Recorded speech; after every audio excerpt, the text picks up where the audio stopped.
Capítulo y los primeros filósofos economistas griegos. Todo comenzó con los griegos, como de costumbre.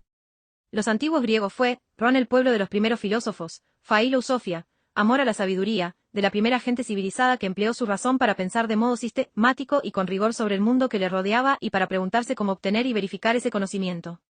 Otras tribus y pueblos habían tendido a atribuir los fenómenos naturales al caprichoso arbitrio de los dioses. Una tormenta violenta, por ejemplo, se atribuía fácilmente a algo que hubiera podido enojar al dios del trueno.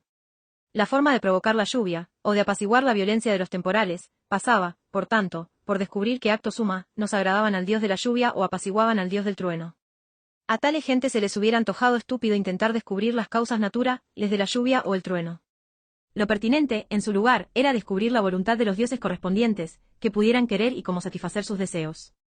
Los griegos, por contraste, ansiosos por usar su razón, las observaciones procedentes de sus sentidos y su dominio de la lógica, para indagar el mundo y aprender sobre él, gradualmente dejaron de preocuparse por los caprichos de los dioses para ocuparse en investigar las realidades que encontraban a su alrededor.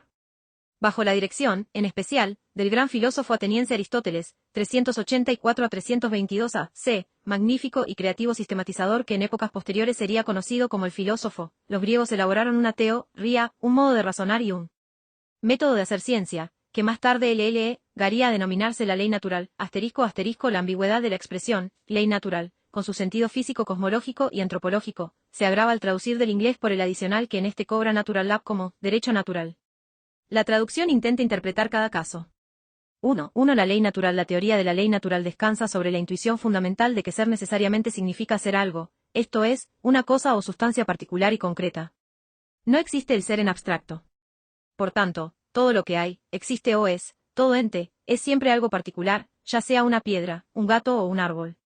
Es un dato empírico, además, que en el universo existe más de una sola clase de cosas, de hecho, hay miles, millones de clases de cosas, cada cual con su particular conjunto de propiedades o atributos propios, su propia natural, aquella que la distingue de otras clases de cosas. Una piedra, un gato, un olmo, cada uno tiene su naturaleza particular, una naturaleza que el hombre puede descubrir, estudiar, identificar. El hombre estudia el mundo examinando cosas, identificando clases de cosas similares que clasifica en categorías según su naturaleza y propiedades características. Si vemos un gato que se acerca por la calle, podemos de inmediato incluirlo en el conjunto de cosas, o animales, llamado gatos, cuya naturaleza ya ha sido descubierta y analizada previamente. Si podemos aprender y descubrir cosas sobre la naturaleza de determinadas cosas o sustancias, también podemos descubrir qué ocurre cuando éstas interactúan o interaccionan. Supongamos, por ejemplo, que cuando una cierta cantidad de X reacciona con una cantidad dada de Y se obtiene una cierta cantidad de otra cosa, Z. Podemos entonces afirmar que el efecto Z ha sido causado por la interacción de X e Y. Así es como los químicos han descubierto que si dos moléculas de hidrógeno interaccionan con una de oxígeno, el resultado es una molécula de una nueva sustancia, agua. Todas estas entidades o sustancias, hidrógeno, oxígeno, agua, tienen propiedades específicas, naturalezas susceptibles de ser descubiertas e identificadas. Los conceptos de causa y efecto, por tanto, forman parte del método o procedimiento de análisis propio de la ley natural. Los sucesos que acontecen en el mundo pueden retrotraerse hasta las interacciones de entidades específicas. Puesto que las naturalezas están dadas y son identificables, las interacciones de las diversas entidades pueden ser replicadas bajo las mismas condiciones. Las mismas causas producirán siempre los mismos efectos. Para los filósofos aristotélicos, la lógica no era una disciplina separada y aislada, sino parte integral de la ley natural. El proceso básico de identificar entidades condujo, en la lógica clásica o aristotélica, a la ley o principio de identidad, algo es lo que es, una cosa no puede ser a la vez algo distinto de lo que es, a esa. Se sigue de esto que una entidad no puede ser la negación de sí misma. Dicho de otro modo, es lo que se enuncia en la ley o principio de no contradicción, algo no puede ser a la vez y bajo el mismo aspecto a y no a no es ni puede ser no a. Por último, en un mundo con numerosas clases de entidades como el nuestro, cualquier cosa ha de ser a o no a, esto es, nada puede ser y no ser a la vez una misma cosa, ambas simultáneamente. Es lo que enuncia el conocido tercer principio de la lógica clásica, el principio de tercio excluso, todo lo que existe en el universo es A, y si no es A, entonces es no A, pero no cabe un estatus intermedio entre A y no A. Si cuanto existe en el universo, hidrógeno, oxígeno, piedras o gatos, es susceptible de ser identificado, clasificado, y su naturaleza examinada, entonces también lo puede ser el hombre. Los seres humanos también han de tener una naturaleza específica con propiedades investigables y de las que obtener conocimiento. Los seres humanos son seres únicos en el universo en el sentido de que pueden estudiarse a sí mismos, además del mundo que les rodea, y de hecho lo hacen, en el intento de hacerse una idea de qué objetivos deben buscar y qué medios pueden emplear para alcanzarlos. El concepto de bien y, por tanto, de mal, solo es relevante en el caso de las entidades vivientes. Puesto que las piedras o moléculas no tienen fines ni objetivos propios, es poco menos que un dislate pretender que algo sea, no, o malo, hablando en propiedad, para las piedras o las moléculas. Por el contrario, que sea bueno o malo para un olmo o un perro tiene mucho sentido. En concreto, bueno es aquello que conduce al desarrollo vital y perfección de esa entidad viviente, y malo, aquello que daña su vida o su prosperidad. Por eso sería posible elaborar una ética de los olmos, descubriendo las condiciones de suelo, clima, etc., que facilitan su crecimiento y conservación, junto a aquellas malas que lo dificultan o impiden. La crecimiento y conservación, junto a aquellas malas que lo dificultan o impiden, la grafiosis o enfermedad de los olmos, la sequedad excesiva, etc. Igualmente cabe establecer de modo similar el conjunto de propiedades éticas para las distintas especies de animales. La ley natural, por tanto, contempla la ética como relativa a los seres vivientes según sus diferentes especies. Lo que es bueno para las coliflores no tiene por qué serlo para los conejos, y lo que es bueno para estos difiere a su vez de lo que lo es para los seres humanos. La ética de las diferentes especies difiere así según las naturalezas respectivas. La humana es la única especie que puede, y debe, hacerse con su propia ética. Las plantas carecen de conciencia, por lo que no pueden elegir ni actuar. La conciencia de los animales es fuertemente perceptual, no conceptual, no pueden elaborar conceptos ni actuar con arreglo a ellos. El hombre, en la famosa sentencia aristotélica, es el único animal racional, la única especie que usa la razón para adoptar valores y principios éticos y que actúa para alcanzar sus fines. El hombre actúa, es decir, adopta valores y fines, y elige así mismo el modo de realizarlos. En su búsqueda de objetivos y de medios para alcanzarlos, el hombre debe descubrir la ley natural y obrar dentro de su marco, el de sus propiedades y las de otras entidades, junto con los modos en que pueden interactuar. La civilización occidental es griega en muchos aspectos, de hecho, nuestra mentalidad se ha ido conformando en el tiempo según las dos grandes tradiciones filosóficas de la antigua Grecia, la de Aristóteles y la de su gran maestro y antagonista Platón. 428-347 AC. Incluso se ha llegado a decir que todo hombre, en el fondo de su ser racional, es o platónico o aristotélico, permeando esta división las entrañas mismas de su modo de pensar. Si bien fue Platón quien adelantó el enfoque de la ley natural que Aristóteles desarrolló y sistematizó, el impulso inicial es muy diferente en ambos. Para Aristóteles y sus seguidores, la existencia del hombre, como la de cualquier otro ente, es contingente, es decir, no es necesaria ni eterna. Solo el existir de Dios es necesario y trasciende la duración temporal. La contingencia de la existencia humana no es sino parte inalterable del orden natural, y como tal debe ser aceptada. Para los platónicos, por el contrario, en particular según la doctrina del neoplatónico egipcio Plotino, 204-270 DC, estas inevitables limitaciones del estado natural del hombre resultaban intolerables y debían ser superadas. Los platónicos juzgaban la existencia real concreta, fáctica, temporal del hombre muy limitada. En realidad, esta existencia, la única de la que tenemos experiencia, supone para ellos una caída del hombre respecto de un estado ante de gracia, respecto de su modo de ser original, ideal, perfecto y eterno, de una perfección casi divina y sin límites, que ahora ya no existe. En el audaz giro semántico de los platónicos, este modo de ser perfecto y jamás existente se convirtió en el modo de ser verdaderamente real, en la verdadera esencia del hombre, de la que nosotros hemos sido alienados o despojados. La natural zeta del hombre, y la de las demás entidades, del mundo consiste en ser algo y en serlo en el tiempo, con el giro semántico platónico. Sin embargo, el hombre verdaderamente existente es el eterno, el que existe fuera del tiempo y que se de limitaciones. Se supone así que la condición del hombre sobre la tierra es de degradación y alienación, y que su tarea consiste en volver a ese modo de ser, verdadero, ilimitado y perfecto que supuestamente era el de su estado original. Una suposición sin ningún tipo de prueba o evidencia como fundamento, por supuesto, es más, según la mentalidad platónica, la propia evidencia identifica, limita y, por tanto, corrompe. Las visiones platónica y plotiniana de ese estado original del que el hombre histórico ha sido supuestamente alienado ejercieron una enorme influencia, como veremos, en los escritos de Karl Marx y sus seguidores. Otro filósofo griego, marcadamente ajeno a la tradición aristotélica, que prefiguró a Hegel y Marx, fue el presocrático temprano Heráclito de Éfeso, c. 535-475 AC, presocrático en el sentido de preceder a Sócrates, 470-339 AC, el gran maestro de Platón. Sócrates no escribió nada, y lo que de él nos ha llegado procede de las interpretaciones que de él hicieron Platón y algunos otros discípulos. Heráclito, quien con toda razón mereció el título de «el oscuro», que le dieron los griegos, sostuvo que algunas veces los opuestos, A y no A, pueden ser idénticos, en otras palabras, que A puede ser no A.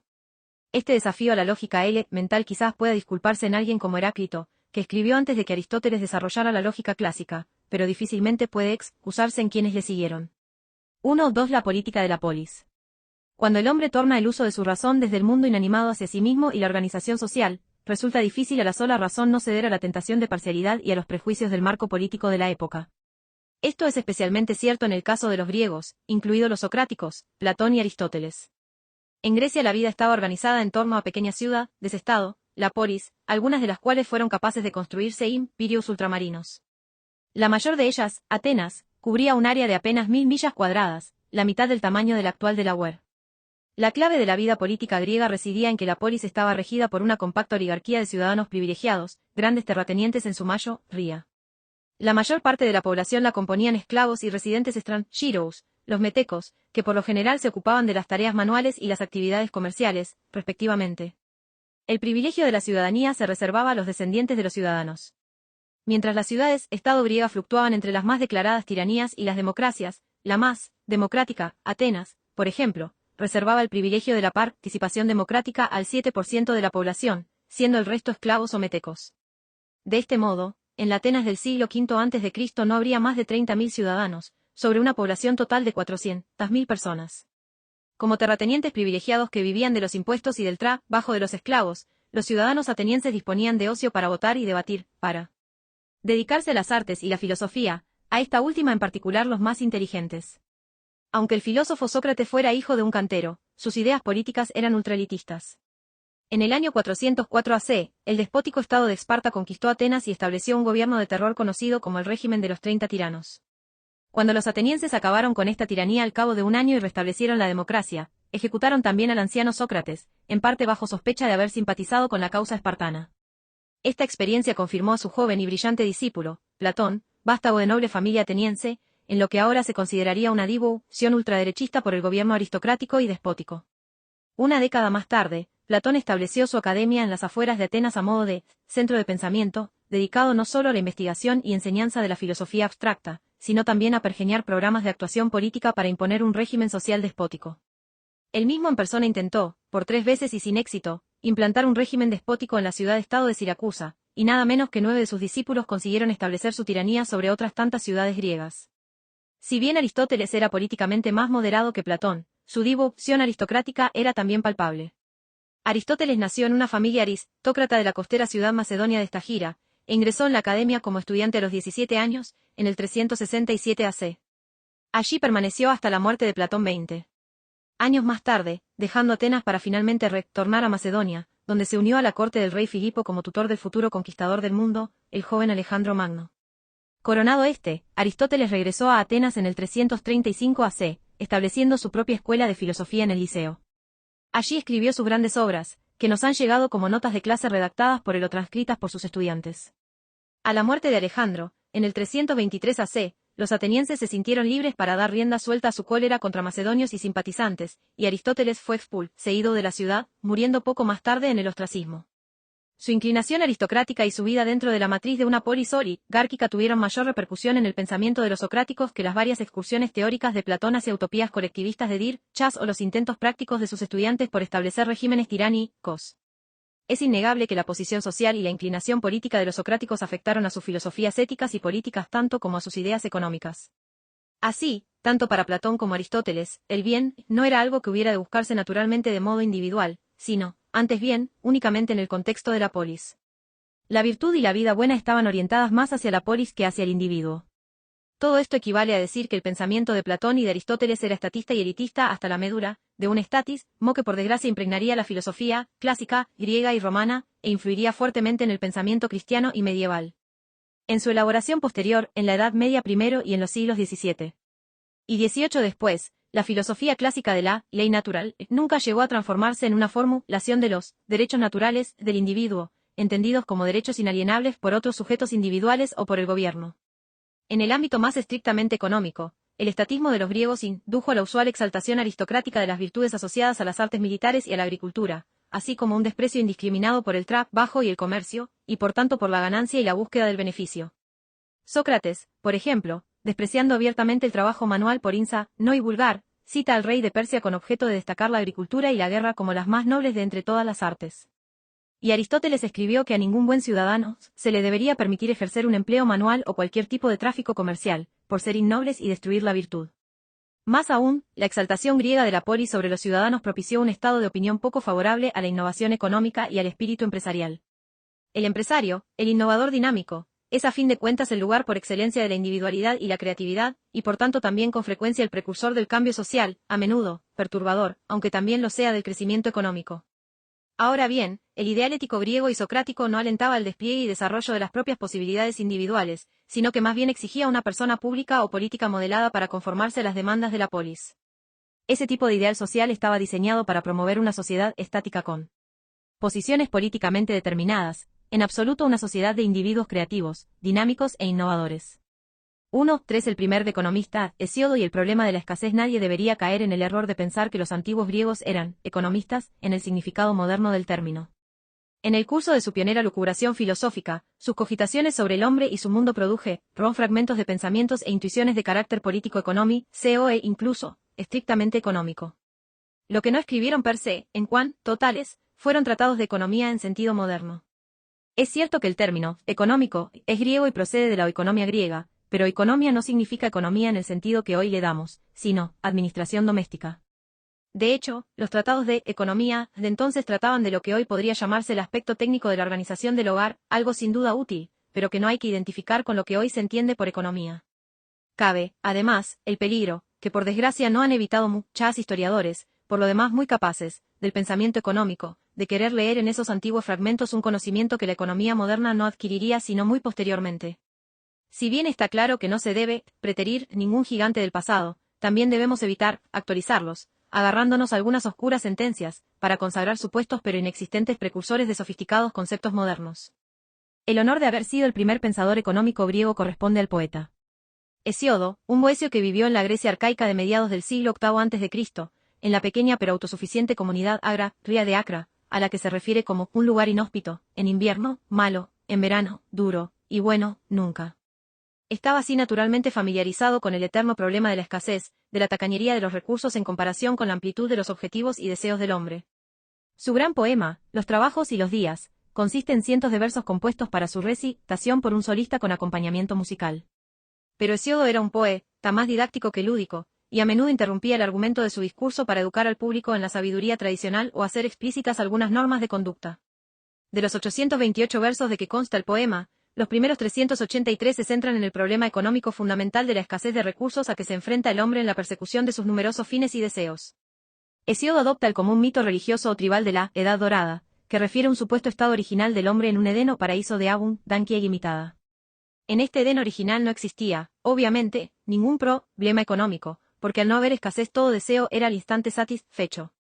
Pero ahora, dice, todo es diferente, los hombres nunca descansan, a causa del trabajo y las penas durante el día y del miedo a perecer durante la noche.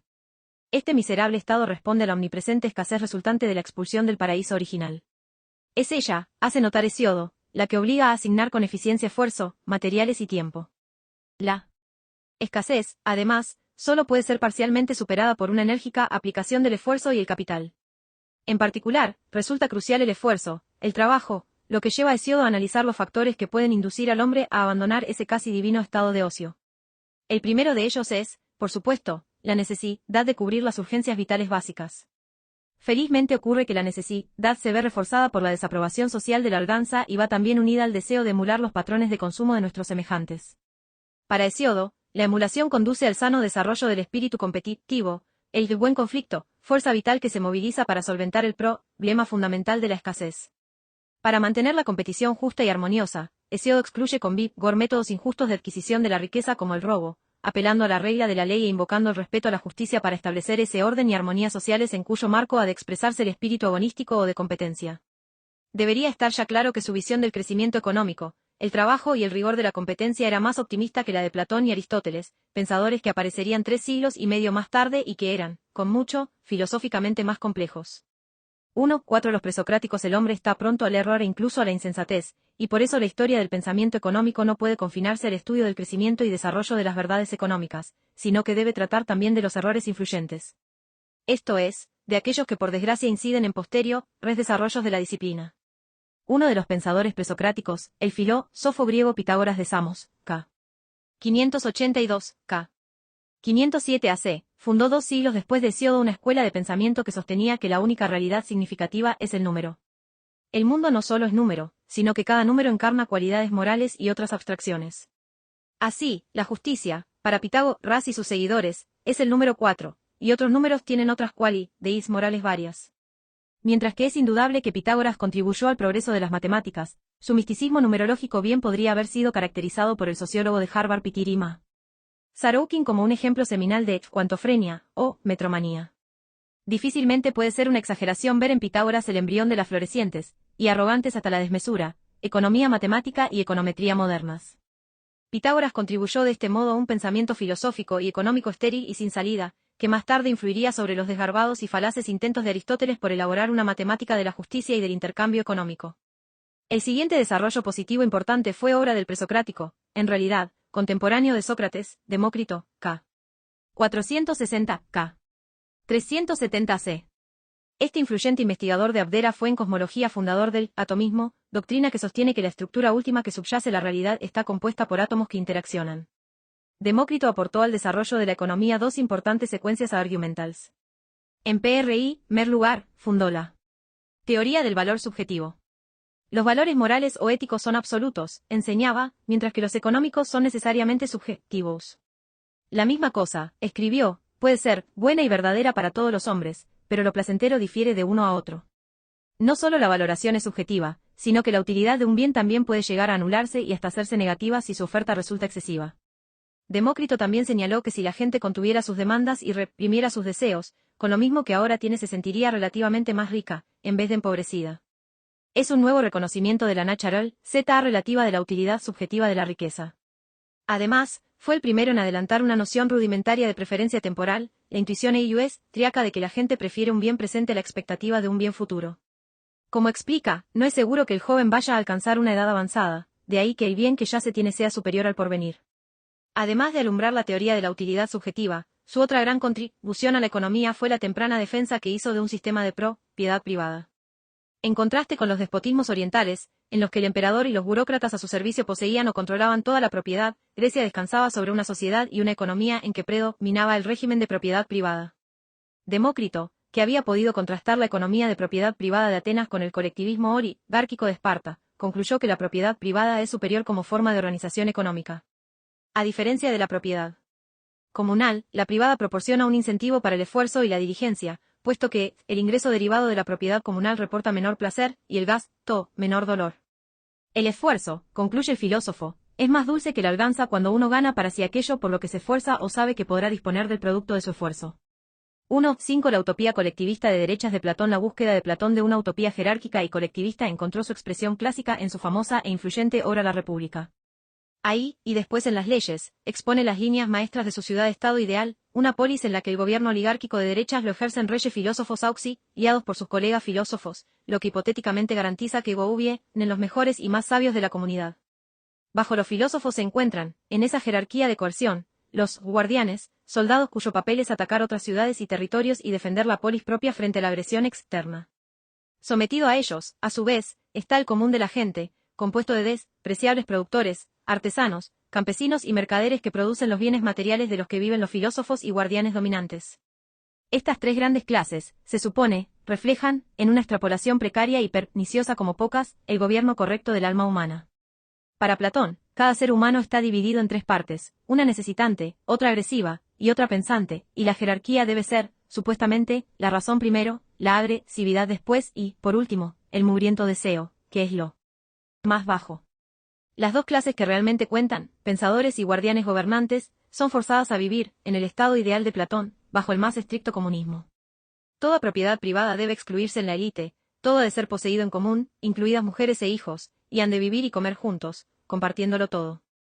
Y puesto que, según el aristócrata Platón, el dinero y las posesiones privadas solo corrompen la virtud, estos se negarán a las clases superiores. La rigurosa selección de quienes formarán pareja entre la élite es tarea que corresponde al Estado, que se guiará por los principios de reproducción científica ya experimentados en la cría de animales. Si algún filósofo o guardián se sintiera descontento con el arreglo, se le haría comprender que su felicidad personal no es nada en comparación con la de la polis como un todo, concepto turbio, cuando menos. De hecho, quien no se sienta seducido por la teoría platónica de la realidad esencial de las ideas difícilmente creerá que exista una entidad real con vida propia como la polis.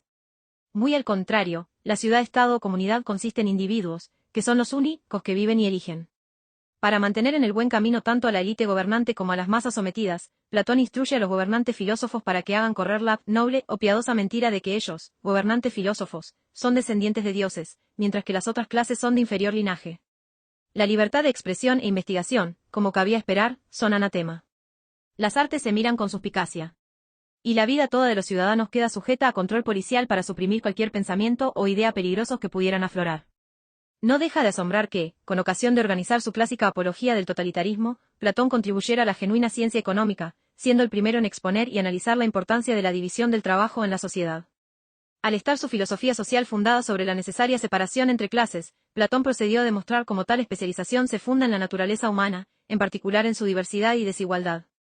Platón hace decir a Sócrates en la República que la especialización nace de que no somos todos iguales, sino que hay una gran diversidad de naturalezas entre nosotros que se adapta a las diferentes ocupaciones.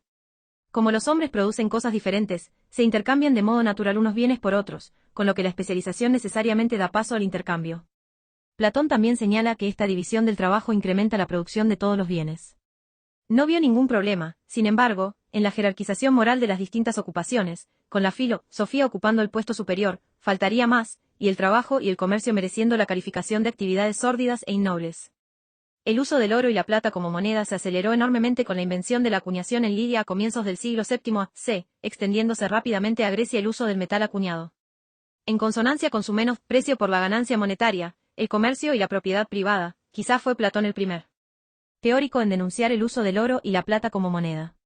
Oro y plata le disgustaban precisamente por servir de moneda internacional, que toda gente aceptaba.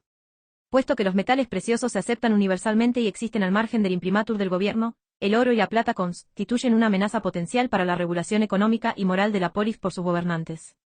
Platón abogó por un dinero creado por el gobierno, un patrón fiduciario, con imposición de fuertes penas a la importación de oro, y por excluir de la ciudadanía a mercaderes y trabajadores que manejasen dinero. Una característica distintiva de la ordenada utopía pergeñada por Platón es que la polis, para poder permanecer bajo orden y control, debía mantenerse relativamente estática. Lo que significa poco o ningún cambio, innovación o crecimiento económico. Platón se anticipó a algunos intelectuales contemporáneos en su suspicacia ante el crecimiento económico, y por razones similares, en concreto, por el temor a que pudiera hacerse imposible el dominio que ejerce el Estado a través de la élite gobernante. Particularmente difícil de resolver, a la hora de establecer una sociedad estática, es el problema que plantea el crecimiento de la población. Con plena coherencia, Platón reclama que se estabilice el crecimiento del tamaño de la ciudad-estado, limitando el número de ciudadanos a 5.000 familias de nobles terratenientes. 6 Jenofonte y la administración doméstica. Discípulo y contemporáneo de Platón fue el aristócrata terrateniente y general militar. Jenofonte, 430-534 AC. Sus escritos económicos se encuentran dispersos en obras tales como un relato sobre la educación de un príncipe persa, un tratado sobre cómo incrementar la recaudación del gobierno y un libro sobre economía, entendiendo por esta el conjunto de ideas sobre la técnica de administrar la casa y la propiedad agrícola. Las ocurrencias de Jenofonte no hacen sino reflejar, en la mayoría de los casos, el habitual desprecio helénico por el trabajo y el comercio y la habitual admiración por la agricultura y las artes militares, acompañados de una apelación al incremento masivo de las actuaciones del gobierno y sus intervenciones en la economía.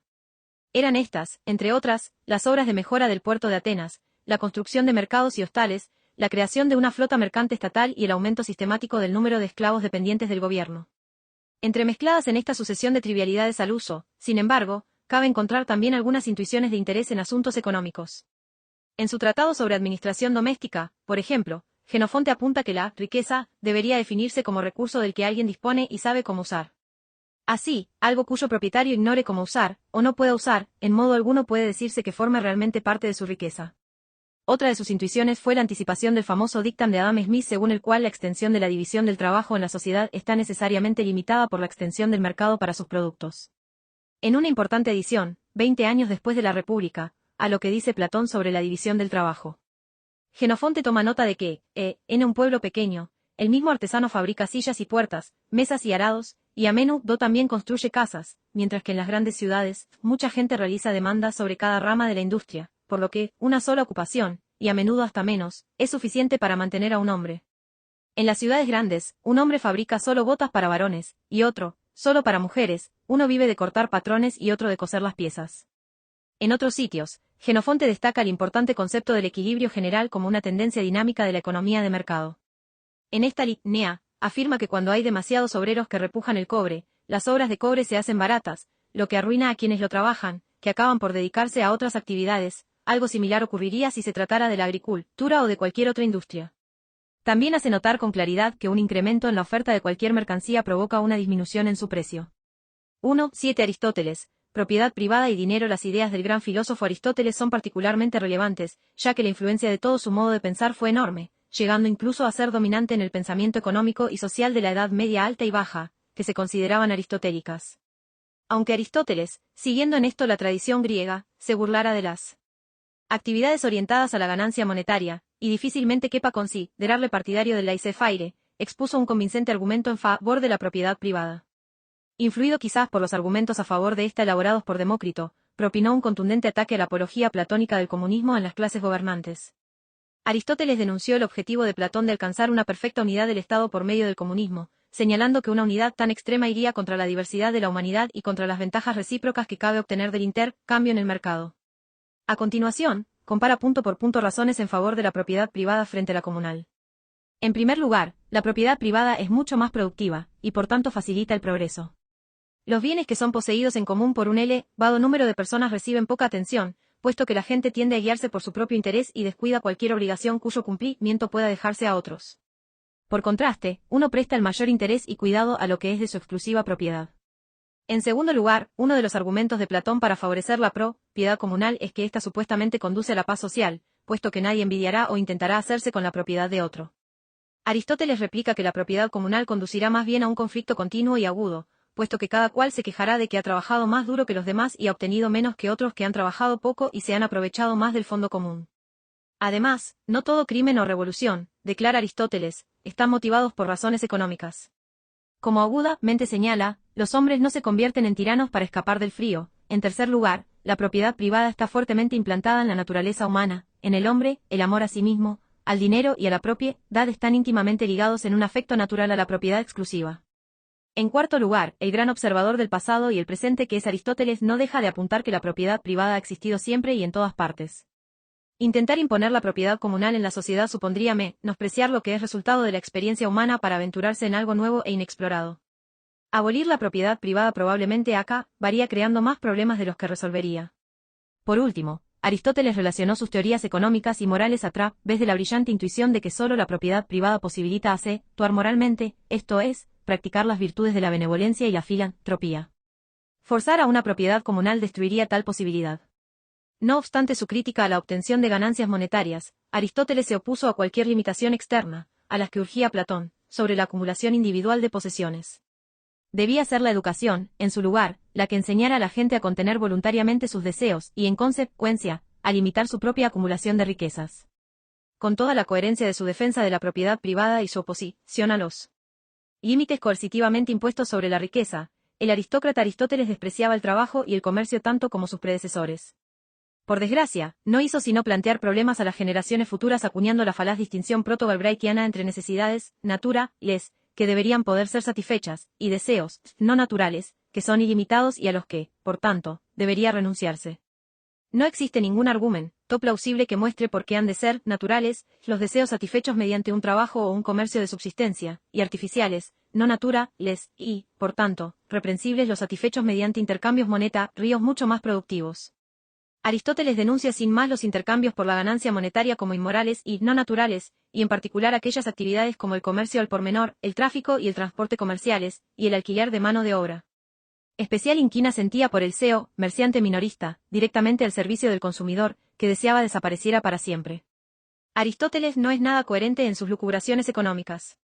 Aunque condena el intercambio monetariamente mediado por inmoral y no natural, también alaba la red de intercambios que mantiene la ciudad unida mediante el mutuo y recíproco dar y tomar de unas cosas por otras. La confusión en su pensamiento de lo analítico con lo moral también se muestra en su discusión sobre el dinero y la moneda. Aristóteles advierte que la extensión de la moneda facilita enormemente la producción y el intercambio, y también que, como medio de cambio, la moneda representa una demanda general y mantiene unidas todas las mercancías. La moneda elimina también el grave problema asociado a la doble coincidencia de deseos, por el que cada parte ha de desear directamente lo que ofrece la otra. Ahora, cada uno puede vender sus bienes a cambio de moneda. Además, esta sirve como depósito de valor para adquisiciones futuras. Aristóteles, sin embargo, planteó un gran problema a la posteridad con su condena moral, por no natural, del préstamo de dinero a interés.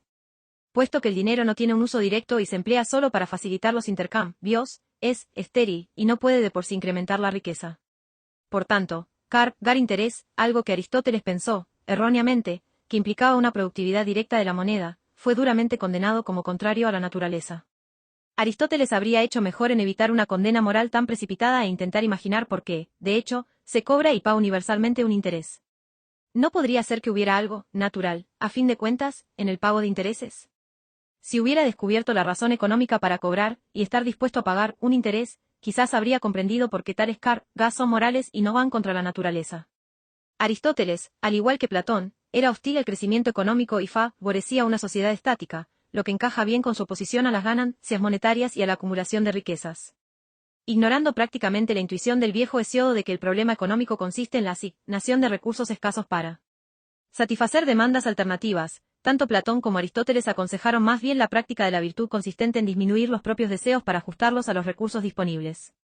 1.8 Aristóteles, intercambio y valor. La difícil aunque influyente discusión aristotélica del intercambio adolecía gravemente de una persistente tendencia a confundir el análisis con el juicio moral inmediato. Como en el caso del cobro de intereses, Aristóteles no se contentó con terminar su estudio de por qué se realizan los intercambios en la vida real, sino que lo interrumpió una y otra vez con pronunciamientos morales. Al analizar los intercambios, declara que estas transacciones mutuamente beneficiosas implican una reciprocidad proporcional, pero es característicamente ambiguo al no explicitar si todos los intercambios están naturalmente marcados por la reciprocidad, o si solo los intercambios recíprocamente proporcionales son los verdaderamente justos. Y por supuesto que nunca se planteó la cuestión, ¿por qué se embarca la gente voluntariamente en intercambios injustos? Por lo mismo, ¿por qué pagaría voluntariamente a alguien un interés si fuera realmente injusto?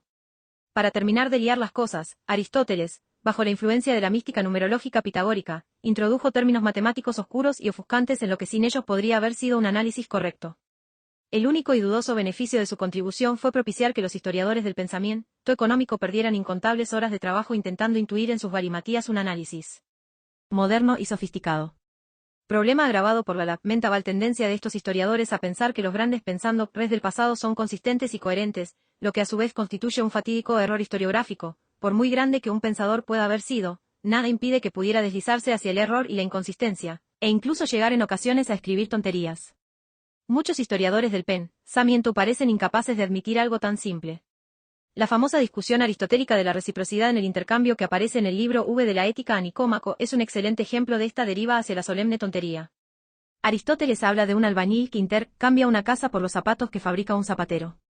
Y dice, el número de zapatos intercambiados por la casa debe corresponderse con la razón o relación que guardan entre sí albañil y zapatero. De no ser así, no habrá intercambio ni transacción. ¿De qué relación o razón entre albañil y zapatero habla?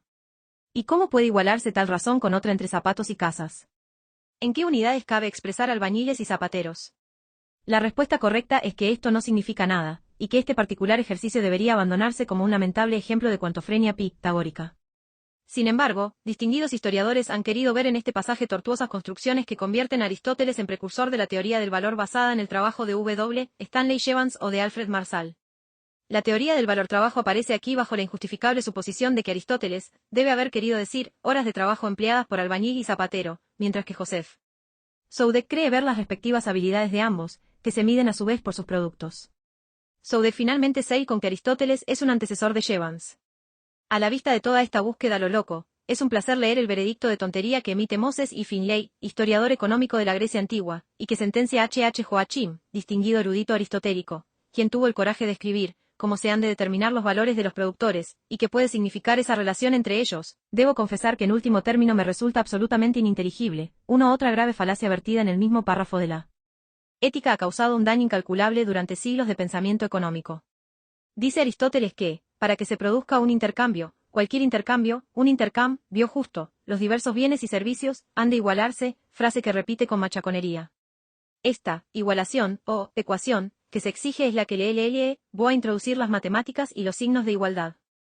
Su argumento era que, para que A y B intercambien dos productos, el valor de ambos productos debe ser igual, o de lo contrario no habría intercambio. Los bienes que se intercambian deben igualarse, porque solo se intercambiarán cosas equivalentes. El concepto aristotélico de igual valor o equivalencia en el intercambio está sin más equivocado, como la escuela austríaca señalaría a finales del siglo XIX. Si A cambia zapatos por los sacos de grano de B, A lo hace porque prefiere el grano a los zapatos, mientras que la preferencia de B es exactamente la opuesta.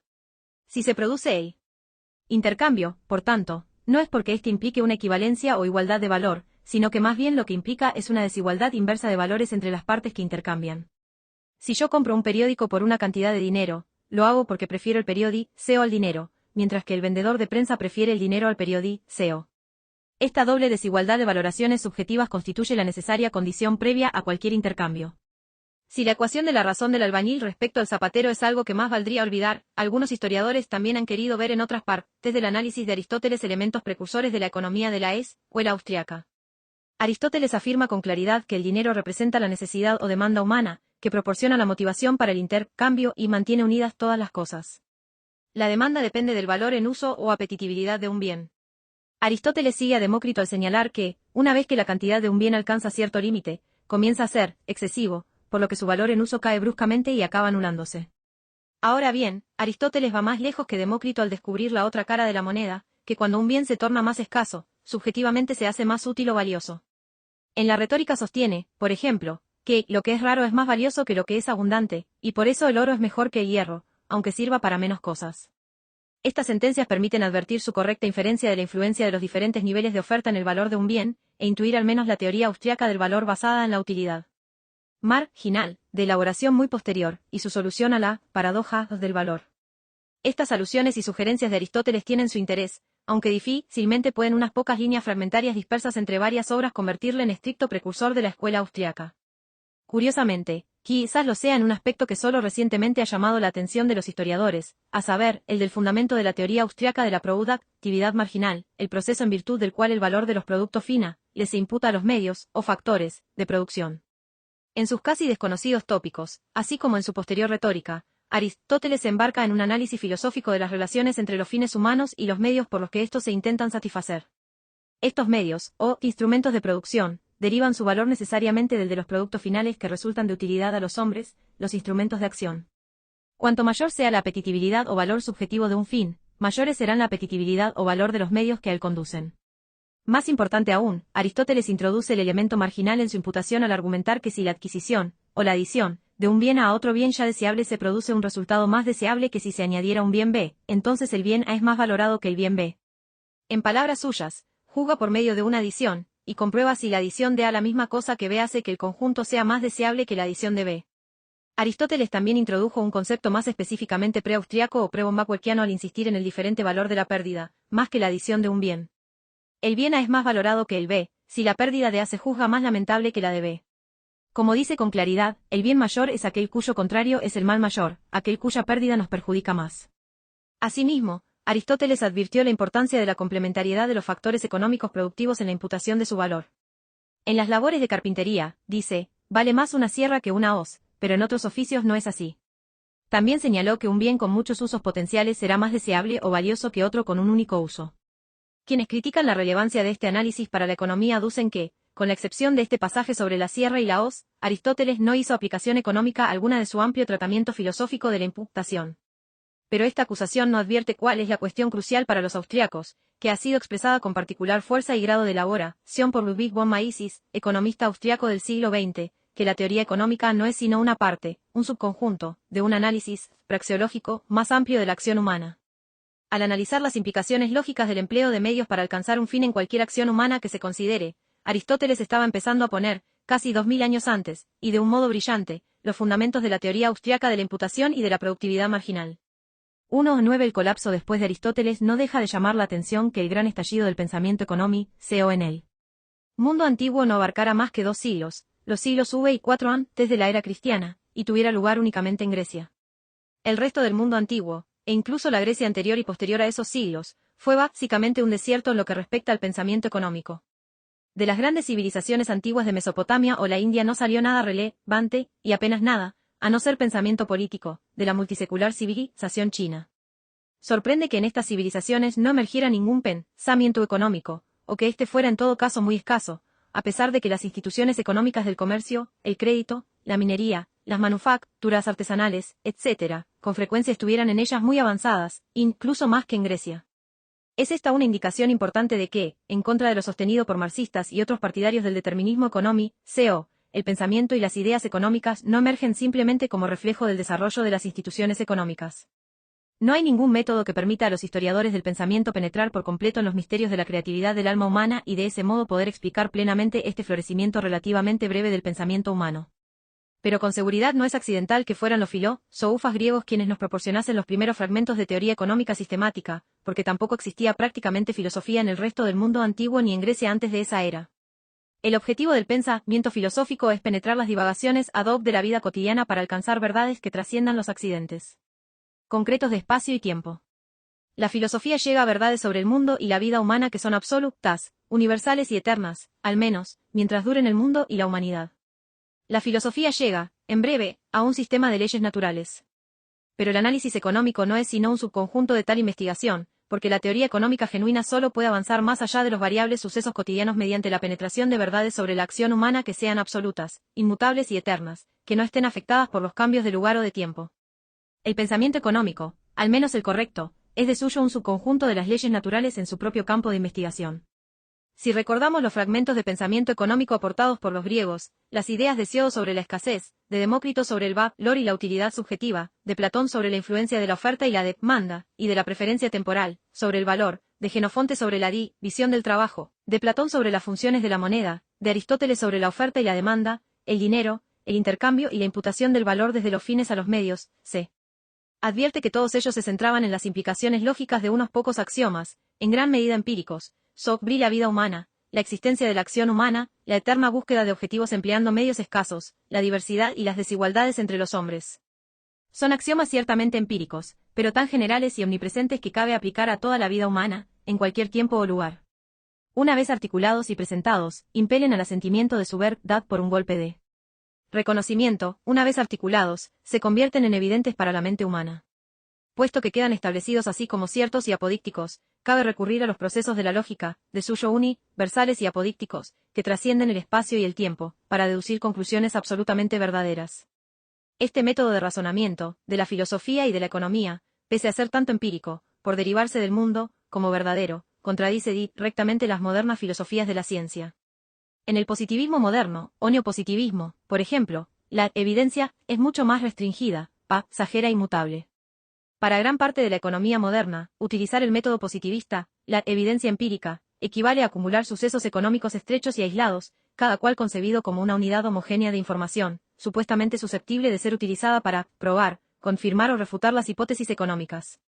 Se supone que estas unidades de información discretas, como los experimentos de laboratorio, resultan en una evidencia que permite someter a prueba una teoría.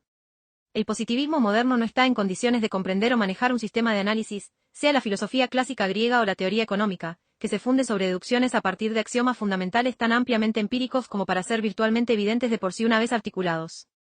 El positivismo es incapaz de comprender que si los resultados de los experimentos de laboratorio son evidentes, es únicamente porque hacen evidentes a los científicos o a quienes siguen sus experimentos, esto es, hacen evidentes a alguien, hechas o verdades que no eran evidentes antes. El proceso deductivo de la lógica o la matemática hace exactamente lo mismo, impera el asentimiento al hacer evidente a alguien algo que antes no lo era. La teoría económica correcta, que hemos denominado teoría praxeológica, es otro modo a través del cual las verdades se imponen a la mente humana. Incluso la política, de la que algunos se mofan por no ser pura o estrictamente económica, afecta, y mucho, al pensamiento económico. Resulta claro que la política es un aspecto de la acción humana cuyo impacto sobre la vida económica, además, es por lo general crucial.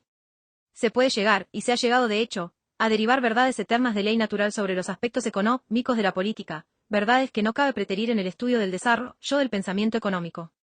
Cuando Demócrito y Aristóteles defendían un régimen de propiedad privada y Aristóteles demolía el retrato que Platón hiciera del comunismo ideal, esos pensadores se estaban embarcando en un importante análisis económico, el de la naturaleza y consecuencias de más alternativos de control y posesión de la propiedad.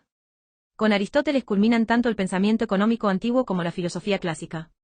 La teorización económica se hundió a su muerte, y las épocas helenística y romana que siguieron carecieron casi por completo de pensamiento económico. Una vez más, resulta imposible explicar del todo esta desaparición, pero de seguro que la desintegración de la antaño orgullosa polis griega fue una de las razones. Las ciudades-estado griegas fueron conquistadas y la desintegración se inició ya con él.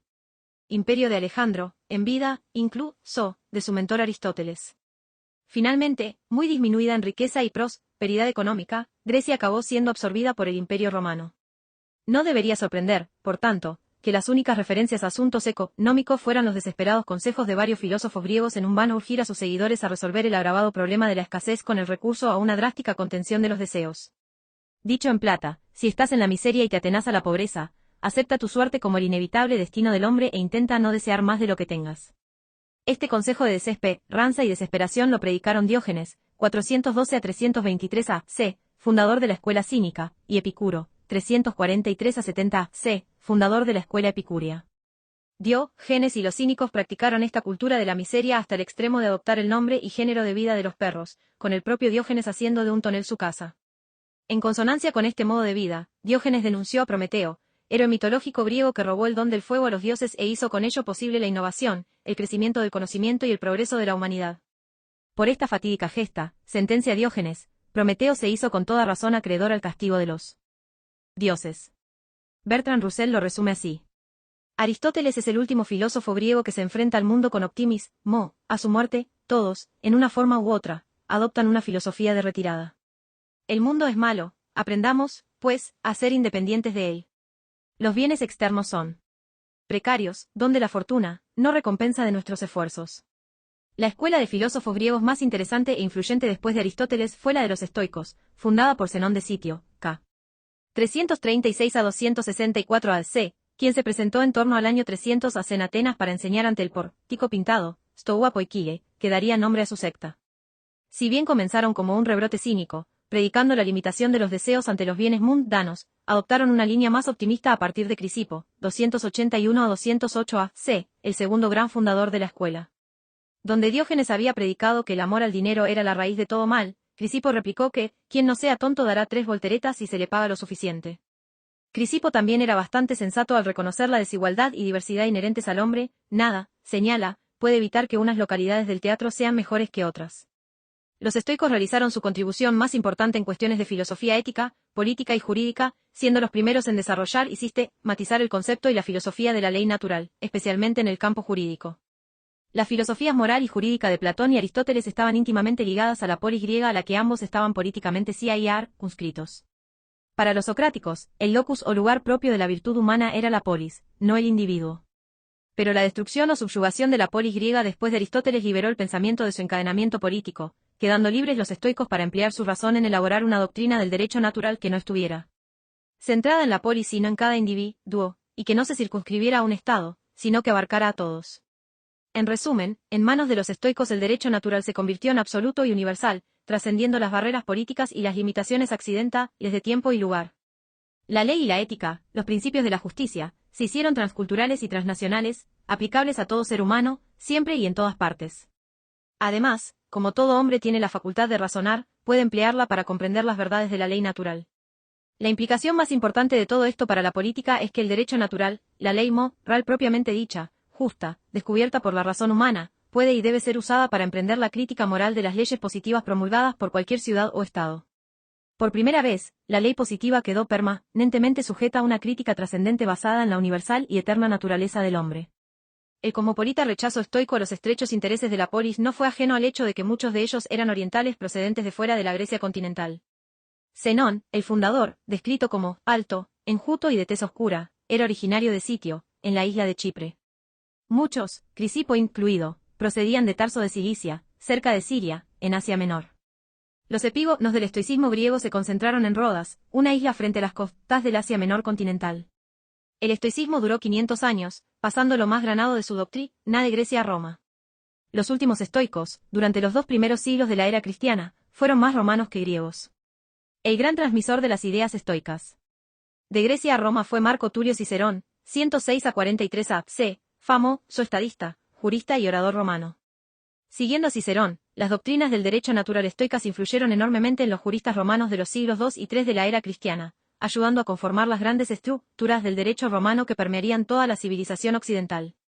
La influencia de Cicerón quedó asegurada por su estilo lúcido y chispeante, y por el hecho de ser el primer estoico en escribir en latín, la lengua del derecho romano y de todos los pensadores y escritores occidentales hasta el final del siglo XVII. Además, los escritos de Cicerón y otros autores latinos se han preservado mejor que los fragmentarios restos que conservamos de los griegos. Los escritos de Cicerón reflejan la influencia de Panecio de Rodas, c. 185-110 AC, aristócrata y líder estoico griego que de joven viajó a Rodas e Icam, acompañado de su discípulo Posidonio, 135-51 AC, el principal estoico de su época, para estudiar allí. No hay mejor modo de resumir la filosofía estoica del derecho natural de Cicerón que citando lo que uno de sus discípulos calificó de sus palabras casi divinas. Parafraseando y desarrollando la definición e intuiciones de Crisipo, escribió Cicerón: existe una verdadera ley, la recta razón, acorde con la propia naturaleza, conocida por todos los hombres, constante y eterna, que llama al orden mediante sus preceptos, que aparta del mal con sus prohibiciones. De esta ley no cabe apartarse sin culpa. Tampoco hay una ley en Roma y otra en Atenas, una cosa y otra distinta. Después, sino que la misma ley, inmutable y eterna, une a todos los hombres de todos los tiempos.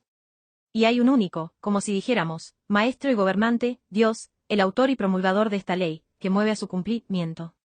Quienquiera que no la obedezca se aparta de su verdadero sí mismo, contradice su naturaleza y se inflige a sí mismo las mayores penalidades.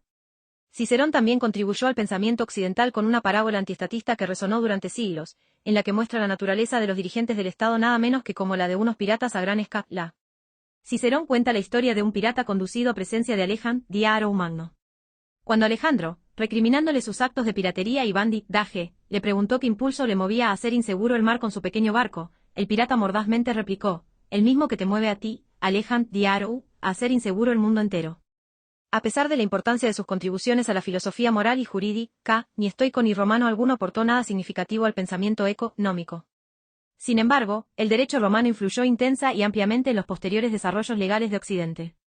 El derecho privado romano elaboró aquí, por vez primera, la idea de los derechos de propiedad como derechos absolutos, que autorizan a cada propietario a usar de su propiedad como le plazca. De aquí procede el derecho a la libre contratación, con los contratos interpretados como transferencias de títulos de propiedad. Algunos juristas romanos declararon que los derechos de propiedad son una exigencia del derecho natural. Los romanos también fundaron el derecho mercantil, pesando intensamente el derecho romano en la formación del derecho común, la common law, en los países anglosajones y del civil en los europeos continentales. Uno, taoísmo en la China antigua. El otro único cuerpo de pensamiento económico digno de mención es el que constituyeron las escuelas de filosofía política de la antigua China. Aunque notable por sus intuiciones, el pensamiento chino antiguo no tuvo prácticamente impacto alguno en los siglos posteriores fuera del aislado imperio chino, por lo que lo trataremos aquí muy sucintamente. Las tres principales escuelas de pensamiento político chino, la legalista, la taoísta y la de los seguidores de Confucio, se desarrollaron en el periodo comprendido entre los siglos V y IV a.C.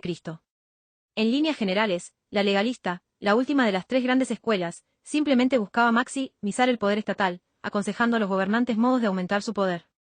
Los taoístas fueron los primeros libertarios del mundo, y sostenían que la interferencia del Estado en la economía o la sociedad debía minimizarse o anularse. Los seguidores de Confucio, por su parte, mantenían una posición intermedia en tan espinoso asunto. La figura dominante fue la de Confucio, 551 a 479 AC, cuyo verdadero nombre era Cheiyu Chungni, un erudito de familia aristocrática venida a menos de la defenestrada dinastía Jin, que llegó a ser comisario general del estado de Zhang. En la práctica, aunque mucho más idealista, el pensamiento de Confucio difería poco del de los legalistas, puesto que el confucianismo estaba en gran medida consagrado a instalar una burocracia educada en una mentalidad filosófica al frente del gobierno chino. Con mucho, los más interesantes de entre los filósofos políticos chinos fueron los taoístas, movimiento fundado por Lao Tse, figura, aunque oscura, de inmensa importancia. Se sabe poco de su vida, pero parece haber sido contemporáneo y amigo personal de Confucio. Al igual que procedía del estado de Zhang y era descendiente de la baja aristocracia de la dinastía Jin. Ambos vivieron en un tiempo agitado, de guerras y estatismo, pero reaccionaron de modo bien diferente. Lao Tse llegó a la conclusión de que el individuo y su felicidad son la unidad fundamental de la sociedad. Si las instituciones sociales les impidieran el desarrollo y felicidad individuales, entonces tales instituciones deberían ser limitadas o incluso definitivamente eliminadas. Para el individualista Lao Tse, el gobierno, con sus leyes y regulaciones más numerosas que los pelos de un buey, era un vicioso opresor del individuo, más temible que el más fiero de los tigres. En suma, el gobierno debería limitarse al mínimo más mínimo posible, constituyendo para Lao Tse inacción la palabra clave, pues solo la inacción del gobierno permite florecer y ser feliz al individuo. Cualquier intervención gubernamental, declaraba, sería contraproducente y no generaría sino confusión y revueltas. Lao Tse, el primer economista político en discernir los efectos sistémicos de la intervención del gobierno, después de remitir a la experiencia común de la humanidad, llegó a esta penetrante conclusión: cuantas más restricciones existan y más artificiales sean los tabúes que haya en el mundo, más se empobrecerá la gente. Cuanta más prominen, sí accede a las leyes y regulaciones, más ladrones y bandidos habrá. Las peores intervenciones del gobierno, según Lao Tse, son la imposición fiscal excesiva y la guerra. El pueblo pasa hambre porque sus superiores consumen en exceso sobre lo que recaudan, y, donde se estacionan los ejércitos, solo crecen después zarzas y espinos. Durísimos años de hambruna de seguro seguirán a una gran guerra. El curso de acción más sensato es mantener al gobierno simple e inactivo, ya que entonces el mundo se estabilizará por sí solo. En palabras de Lao Tse, por eso dice el hombre juicioso: no haré nada, y se cambiará la gente ella sola, me estaré quieto, y se enderezará por sí misma, permaneceré inactivo, y la gente se enriquecerá sin más. Profundamente pesimista, sin esperanza de que fuera a producirse un levantamiento general que corrigiera la opresión del gobierno, Lao Tse aconsejaba seguir el ahora familiar sendero taoísta de la pasividad, la renuncia y la limitación de los propios deseos. 2 siglos más tarde, su gran discípulo Chuang Tse, 369 k. 286 AC, siguió las ideas sobre la laissez-faire de su maestro hasta su conclusión lógica, el anarquismo individualista. El influyente Chuang Tse, escritor de estilo elegante y frecuente recurso a parábolas alegóricas, fue el primer anarquista en la historia del pensamiento. Cultísimo, era nativo del estado de Meng, en la actualidad, posiblemente en la provincia de Hunan, y descendía de la vieja aristocracia. Siendo oficial de bajo rango, su fama se extendió por toda China, hasta el punto de que el rey Wei, del reino de Cheu, le envió un emisario con ricos presentes y le urgió a convertirse en su principal ministro. Su desdeñosa respuesta a la oferta real es una de las grandes declaraciones de la historia sobre los peligros ocultos que encierra el boato del poder estatal y su contraste con las virtudes que reserva la vida privada. 1000 onzas de oro son ciertamente gran recompensa, y el cargo de primer ministro sin duda una elevada posición. Ahora bien, señor, es que no ha visto al buey que se va a sacrificar a la espera de serlo en el templo real del Estado. Se le cuida mucho y alimenta bien durante unos pocos años, y se le engalana con ricos brocados hasta que está listo para ser llevado al gran templo. Entonces, aunque con gusto se cambiaría por el más solitario de los cerdos, ¿acaso puede hacerlo? Así que, fuera de aquí y rápido. No me insulte. Preferiría vagar y no hacer nada en un charco embarrado, pasármelo bien a mi gusto, antes que acabar sometido a las limitaciones que impondría el gobernante. Jamás aceptaría un cargo oficial, para así poder ser libre de proponerme mis propios fines. Chuang Tse reiteró y embelleció la devoción de Lao Tse por el laissez-faire y la oposición al gobierno estatal. Tan solo dejar sola a la humanidad, nunca el gobernarla, tuvo éxito. Chuang Tse fue también el primero en exponer la idea de orden espontáneo, descubierta de modo independiente por Proudhon en el siglo XIX y desarrollada en el 20 por F. A. von Hayek en la escuela austriaca.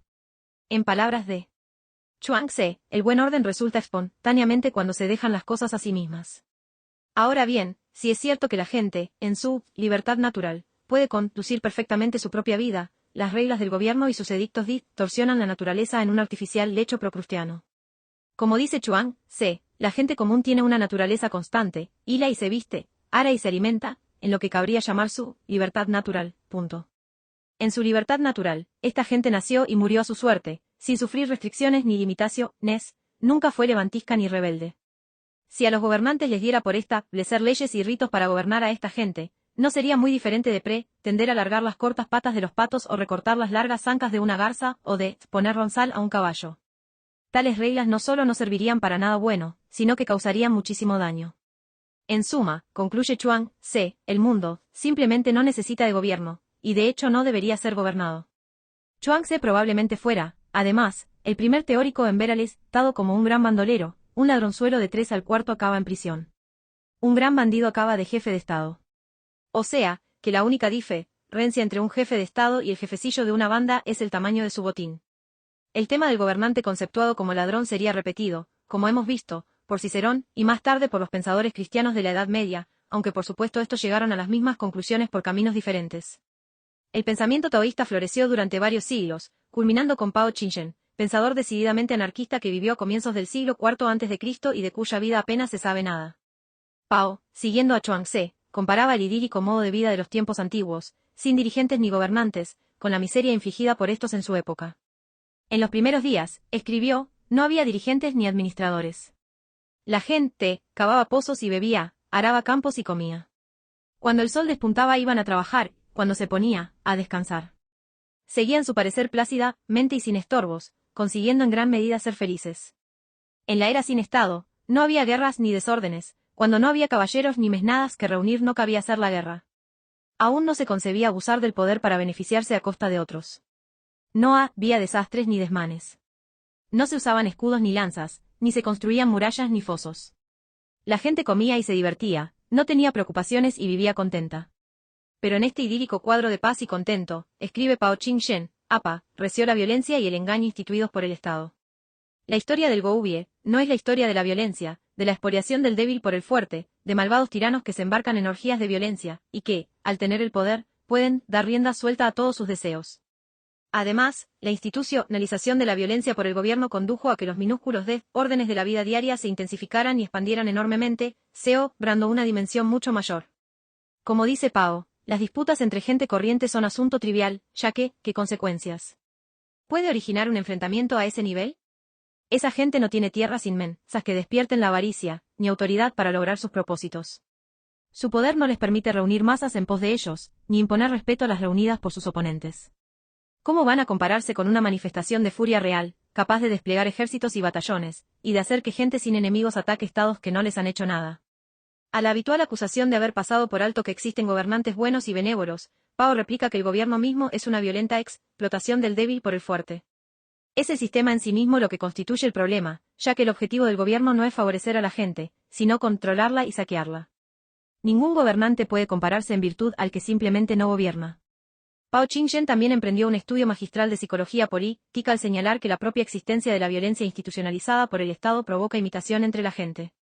En un mundo feliz y sin Estado, declara Pao, la gente tendería naturalmente al orden y no intentaría saquear a su vecino. Pero los gobernantes oprimen y esquilman al pueblo, y hacen trabajar a la gente sin descanso, para también sin descanso quitarle todo.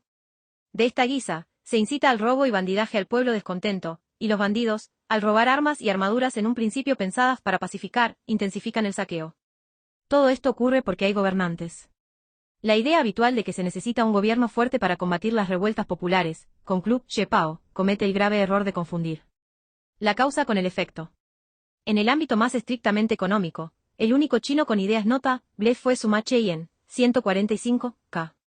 90 c, distinguido historiador del siglo II a.C. Cheien era partidario del laissez-faire, e hizo notar que un gobierno mínimo, o que se abstuviera de competir con la empresa privada, aseguraría la abundancia de comida y vestido. Algo similar a la idea taoísta, pero Cheien, cosmopolita y hombre de mundo, descartó la idea de que cupiera resolver el problema económico reduciendo al mínimo los deseos. La gente, mantiene Cheien, prefiere los bienes y servicios mejores y más asequibles, así como tranquilidad y confort. El hombre, por tanto, busca habitualmente la riqueza. Puesto que Cheien tenía en muy poco la limitación de los propios deseos, se vio impelido, mucho más que los taoístas, a investigar y analizar el funcionamiento de los mercados libres. Advirtió que la especialización y división del trabajo en el mercado producía bienes y servicios de un modo ordenado, basta con dejar que cada cual emplee sus propias habilidades y ejercite su fuerza para que obtenga lo que desea. Cuando cada uno se dedica a su propia ocupación y disfruta con lo que hace, entonces, como agua que discurre río abajo, los bienes fluyen sin cesar día y noche, y la gente produce mercancías sin que se les pida. Para Cheien, tal era el resultado natural del libre mercado. ¿Acaso no es esto según la razón? No es un resultado natural. Además, el mercado regula los precios, puesto que los excesivamente baratos o caros tienden a corregirse por sí mismos, hasta alcanzar su nivel apropiado. Pero si el libre mercado se autorregula, pregunta Cheien agudamente, entonces, ¿qué necesidad hay de directivas del gobierno, de movilizaciones de mano de obra o de asambleas periódicas? Eso, ¿qué necesidad hay de todo ello? Sima Cheien también describe la función empresarial en el mercado. El empresario acumula riqueza y obra anticipando las condiciones futuras, previendo y actuando en consecuencia. En suma, mantiene el ojo bien abierto ante las oportunidades que puede ofrecer el momento. Finalmente, Cheien fue uno de los primeros teóricos monetarios de la historia. Advirtió que un incremento en la cantidad de moneda acuñada por el gobierno y una disminución en la calidad de su acuñación deprecia la moneda y hace que se eleven los precios. Y también señaló que el gobierno tiende de suyo a practicar esta especie de inflación y devaluación.